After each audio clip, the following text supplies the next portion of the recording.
है। मुझे लगता है हर साल ऐसे ही बच्चों के जो टैलेंट है, साल भर जो मेहनत करते हैं, उसको रूबरू स्टेज के माध्यम से गार्जियन को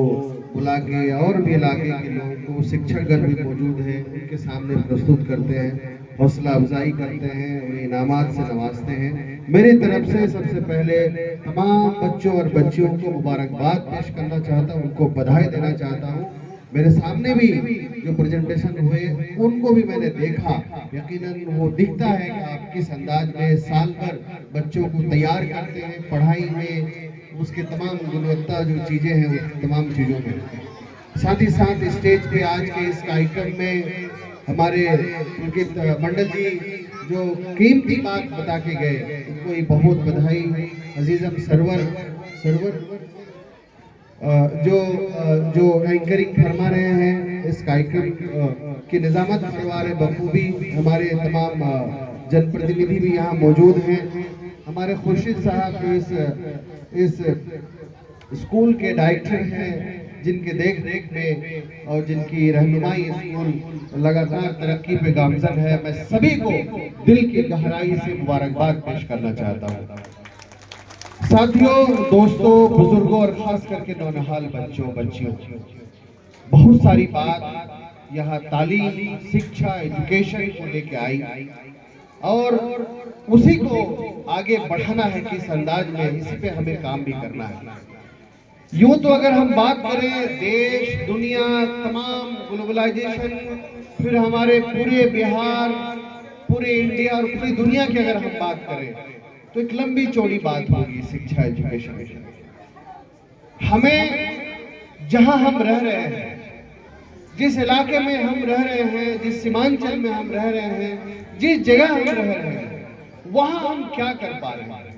वहां हम आने वाली नस्ल के लिए हम क्या सोच रहे हैं और हम क्या देना चाहते हैं। मुझे लगता है ये बहुत ही एक दायरे के अंदर अगर हम कुछ काम करना शुरू करें और एक क्वालिटी एजुकेशन दे करके अपने बच्चों को, अपनी नए नस्ल को तैयार करने के लिए दिल से लगे, यहाँ से लगे, तो मुझे वो दिन दूर नहीं लगता कि आने वाले 10 साल 15 साल में पूरा इलाका जो सीमांचल के इलाका है, तालीमी और शिक्षा के मैदान में हम किसी भी से मुकाबला करने के लिए तैयार हो जाएंगे और आगे बढ़ने के लिए हमें कोई रोक भी नहीं। लेकिन हमें सेंटर होना पड़ेगा, हमें अपनी निगाह अपने इलाके, अपने आसपास जो सीमांचल की हालत है उस पर रख के काम करना पड़ेगा। यहाँ बात आई कुरान और हदीस की रोशनी में, अजीजम ने बताया, हमारे मंडल साहब ने बाबा साहब भीमराव अंबेडकर जी की वो बात याद दिलाई कि किस तरह से हमारे पुरखों ने खून पसीने से, मेहनत से जो देश की रचना और संरचना की और उसको लेके जो देश में कानून बना और कानून बनाने में जो तमाम हक व अधिकार दिए गए, आज अगर हम स्कूल खोले हुए हैं, अपने हिसाब से स्कूल चला रहे हैं, आप कार्यक्रम कर रहे हैं, तो ये भी हमारे संविधानिक अधिकार के तहत ही ये चल रहा है। आपके बगल का किशनगंज में एक स्कूल हुआ करता था, इंसान स्कूल। बात आई यहाँ पे कि मकान पक्के नहीं है, खूब संगमरमर मतलब टाइल्स मार्बल नहीं है, अच्छे मकानात नहीं है, लेकिन अगर आप इंसान स्कूल अभी आज से 15 साल 20 साल 25 साल पहले उसके जो प्रोडक्ट्स है उसको अगर आप देखेंगे तो वहाँ भी कच्चे मकानात आज भी, हालांकि पहले जैसा कुछ उसमें कुछ कमी आई है, लेकिन वहाँ भी ऐसी झोपड़ियों में अलग अलग जो है दरसगाहें थी, ऐसे ही लोग रहते थे और वहाँ जो क्वालिटी एजुकेशन जो दिया, वहाँ तालीम और तरबियत का जो एक नमूना पेश किया, उससे एक बड़ी तादाद में फौज निकला और कहीं न कहीं अलीगढ़ से लेके जामिया से लेके अलग अलग जगह में जाके आला तालीम हासिल की। हमें जरूरत है नीयत, सही नीयत की। हमें जहाँ जरूरत है अच्छे इदारे की, वही हमें सबसे ज्यादा जरूरी है अच्छे इरादे की, कि हमारा इरादा क्या है, इरादा नेक है कि नहीं है, हम नई नस्ल के लिए क्या सोच रहे हैं। हमारी सरकारें अपने अपने तौर पे करेंगी, वोट के लिए कई बार करेंगे चीजें, कई बार अच्छे काम भी करेंगे, कई बार अलग अलग माहौल बना के, नफरत का माहौल बना के गुमराह भी करेंगे, लोगों को का दिल को जो है ठेस भी पहुंचाएंगे। जो काम करना चाहिए तरक्की को लेके, एजुकेशन को लेके, वो काम जो है नहीं करेंगे, तमाम चीजें होंगी। लेकिन हम अपने तौर पे, अपने आसपास, अपने इलाके में, अपने समाज में, अपने सीमांचल में हम क्या कर पा रहे हैं, इस पे हमें फोकस करना है। और मैं मुबारकबाद पेश करना चाहता हूँ, 2014 से लगातार ये स्कूल अपने मकासद में कामयाब है। छोटे छोटे बच्चों ने काफी अच्छा परफॉर्म किया है। साफ झलकता है कि काफी यहाँ पे धीरे धीरे बच्चों की जो तालीम और तरबियत का जो एक इंतजाम यहाँ पे किया गया है, मुबारकबाद का मुस्तहिक है। आने वाले दिन में एक बड़ी लड़ाई है, एक बड़ी लड़ाई इस माने में कह रहा हूँ, आज पार्लियामेंट में डिबेट हो रहा है। आप देखिएगा न्यूज़पेपर से लेके अलग अलग जगह पे, टीवी में, व्हाट्सएप, फेसबुक में अभी आप खोलिएगा, कुछ घंटों बाद देखिएगा कि वक्फ बिल पे चर्चा हो रहा है। तो आज जिस अंदाज में जो सरकारें अपने हिसाब से मनमाने ढंग से, जो हमारा देश में जो हमारा संविधान बना हुआ है, वो डेमोक्रेटिक अंदाज में अलग अलग तरीके से डिबेट होता है, डिस्कशन होता है, उसके बाद कोई कानून बनता है। लेकिन जिस तरह से जो विपक्ष के सांसद, उनके जो अलग अलग राय थी वक्फ बिल में अपनी राय देने को लेकर, उनको हटा करके ज्वाइंट पार्लियामेंट्री कमेटी के माध्यम से एक रिपोर्ट अभी पेश की गई, उसमें डिबेट भी चल रहा है। मनमाने ढंग से जिस अंदाज में कानून पास किया जा रहा है, वो देश के लिए अच्छा नहीं है। इन चीजों को भी हमारे जो गार्जियन है, हम बच्चों को तो और बच्चों को तो नहीं कहेंगे, आने वाले दिन में जरूर जब पढ़ेंगे, लिखेंगे, चीजों को जानेंगे, अच्छे ढंग से चीजों को समझेंगे। लेकिन हमें अपने आसपास, अपने इलाके में, अपने समाज में उन तमाम अधिकार जो हमें सरकार ने हमें दिया है, हमारे संविधान ने हमें दिया है, सरकार नहीं, सरकार तो अलग अलग अपने हिसाब से काम करेगी। सरकार अधिकार कई बार आपको देगी भी, कई बार छीनने की कोशिश करेगी, लेकिन हमारे संविधान ने जो हमें अधिकार दिया है, इक्वलिटी का जो बात कही गई है, तमाम नागरिक के, देश के नागरिक को उसको इक्वल रूप से,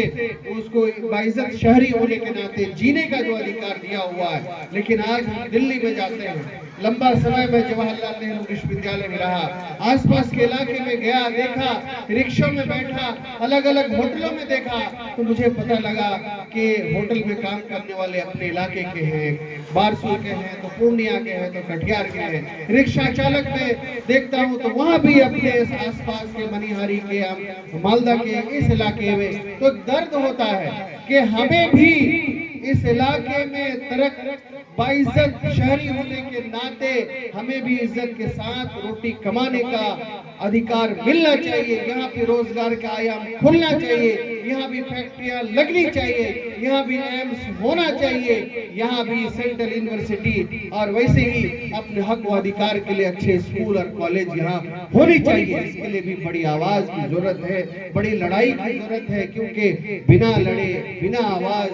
उठाए अपने हक व अधिकार के आपको हक नहीं मिलेगा। इन तमाम चीजों पे हम लोग गाहे बगाहे अलग अलग कार्यक्रमों में अपने पार्टियों के अंदर और पार्टियों से बाहर अलग अलग डिस्कशन करते हैं, बातें हम लोग रखते हैं मजबूती से। यहाँ पे अजीजम सरवर ने कहा कि हम लोग रिसर्च कर रहे हैं, बहुत खुशाइन काम है, यकीनन काबिले एहतराम है, उसकी जितनी तारीफ की जाए कम है। हमें अपने इलाके में चाहे कोई भी समाज का बच्चा हो, कोई भी हमारा जो इलाके के जो लोग हैं यहाँ पे, चूंकि पूरा इलाका आप देखिएगा, सीमांचल तो पूरा का इलाका पिछड़ा हुआ। यहाँ एम्स अगर आएगा, यहाँ सेंट्रल यूनिवर्सिटी की अगर स्थापना होगी, यहाँ अगर फैक्ट्रियां लगेगी, तो चाहे कोई भी समाज का बच्चा हो, कोई भी नौजवान हो, उसको यहाँ नौकरी मिल सकती है, यहाँ पे वो रोजगार भी पा सकते हैं, यहाँ इलाज भी हो सकता है, यहाँ अच्छी एजुकेशन ले भी सकते हैं। तो पूरा इलाके की हम अगर बात करें पूरे सीमांचल का, कि सभी की हालत एक ही जैसा है, और उन हालत को ठीक करने के लिए अपने इलाके पे मरकूज होना पड़ेगा, अपने इलाके को सेंटर करना पड़ेगा कि हमारे इलाके में फला चीज नहीं है, जिस वजह से आज हम तालीमी, हम सियासी, हम इक्तिसादी, हम समाजी एतबार से पीछे हैं, उसको हमें आगे बढ़ाना है। तो आज इन चंद शब्दों के साथ मैं अपनी बात खत्म करते हुए, चूंकि अभी 2-3 जगह मुझे जाना है, एक कार्यक्रम कोढ़ा भी है, फिर प्राणपुर भी मुझे जाना है, आज शाम में कई कार्यक्रम है। मैं सभी का तहे दिल से शुक्रिया अदा करता हूँ। जितने भी स्टेज पे हमारे तशरीफ फरमा है, हमारे सभी लोगों का शुक्रिया अदा करते हुए इंतजामिया कमेटी का और बच्चों का और गार्जियन ग्रुप में जो यहाँ मौजूद है, मैं दिल से उनका शुक्रिया अदा करना चाहता हूँ। प्रोग्राम कोई भी छोटा नहीं होता है। सवाल ये है कि हम इस प्रोग्राम से ले क्या जाते हैं। अगर हमारे मन में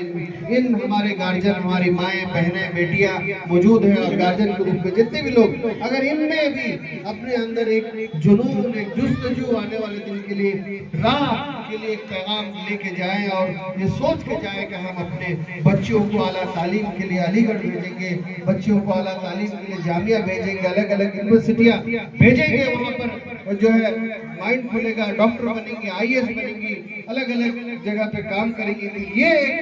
ख्याल लेकर के हम यहाँ जाएं और ये पैगाम लेके जाएं कि आने वाले दिन में हमें तालीम को मजबूती से पकड़ना है। शिक्षा ही वो हथियार है जिससे हम लड़ाई भी लड़ सकते हैं, आंख से आंख मिला के बात भी कर सकते हैं और अपने हक व अधिकार को पा भी सकते हैं। इन्हीं चंद शब्दों से अपनी बात खत्म करता हूँ। बहुत बहुत शुक्रिया। जय हिंद।